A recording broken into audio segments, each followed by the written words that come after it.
8 மாதங்களாக கைது செய்யப்பட்டு சிறையில் அடைக்கப்பட்டிருந்த பிரிட்டனைச் சேர்ந்த 2 விடுவிக்கப்பட்டுள்ளனர். இவர்கள் ஆப்கானிஸ்தானில் அரசு சாரா நிறுவனம் ஒன்றில் பணியாற்றி வந்ததாகவும் அப்போது உள்ளூர் நிர்வாகத்தின் அனுமதியின்றி விமானம் ஒன்றை பயன்படுத்தியதாகவும் கூறப்படுகிறது. இந்த நிலையில் கத்தார் மத்தியஸ்தம் செய்ததை அடுத்து அவர்கள் விடுவிக்கப்பட்டுள்ளனர். பாலஸ்தீனியர்கள் வசிக்கும் பகுதியான மேற்கு கரையில் இஸ்ரேல் மீது ராக்கெட் ஏவி தாக்குதல் நடத்த திட்டமிட்ட ஆயுத குழுவினரை கைது செய்யும் நடவடிக்கையில் இஸ்ரேல் ராணுவம் ஈடுபட்டது.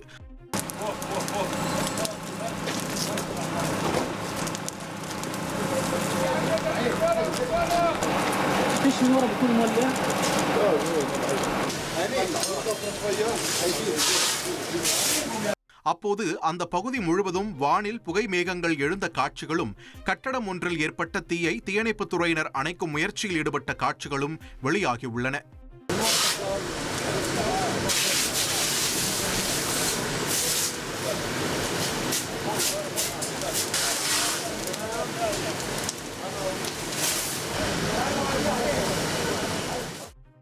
இன்றைய ஆசிய கோப்பை கிரிக்கெட் சூப்பர் 4 போட்டியில் வங்காளதேசம் இலங்கை அணிகள் மோத உள்ளன.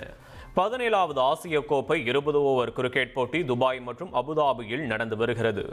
லீக் போட்டிகள் முடிவடைந்த நிலையில் முதல் சூப்பர் 4 போட்டி நடைபெற உள்ளது. இதில் வங்காளதேசம் இலங்கை அணிகள் மோத உள்ளன. இந்திய நேரப்படி இரவு 8 மணிக்கு போட்டி தொடங்க உள்ளது. 3 போட்டிகளில் தோல்வியை சந்திக்காத இலங்கை அணி இறுதிப் போட்டிக்கு தகுதி பெற முனைப்பு காட்டக்கூடும். வங்கதேசம் அணியும் வெற்றிக்காக போராடும் என்பதால் இந்த போட்டி விறுவிறுப்பாக இருக்கும் என எதிர்பார்க்கப்படுகிறது. இனி செல்லும் இடமெல்லாம் செய்தி. தந்தி டிவியின் வாட்ஸ்அப் சேனலை ஃபாலோ பண்ணினா செல்ல இருக்கும் இடமெல்லாம் செய்தி. இதோ QR கோட் இப்பவே ஸ்கேன் பண்ணுங்க, ஃபாலோ பண்ணுங்க.